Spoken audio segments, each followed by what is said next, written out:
Fushata për zgjedhjet lokale të së dielës në Kosovë është mbyllur me tensione. Kandidati i listës serbe Srpska për komunën veriore të Mitrovicës, Krstimir Pantić, është dënuar mbrëmjen vonë të së premtes nga persona të panjohur. Siç raportojnë mediat, ai ka marrë lëndime në kokë dhe fytyrë. Vetë kandidati Pantić deklaroi se qëllimi i sulmit ndaj tij ishte që ta eliminonin fizikisht. Sipas Pantić, me këtë veprim, grupe të caktuara synojnë që partitë dhe qytetarët serb në Kosovë të bojkotojnë zgjedhjet. Pantić u bëri thirrje serbëve të Kosovës që pavarësisht kërcënimeve dhe incidenteve të marrin pjesë në votime.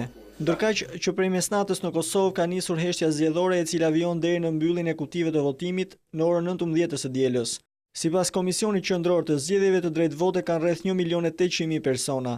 Ata do të shprehin vullnetin e tyre për zgjedhjen e 39 krerëve vendor, si dhe këshillave komunal.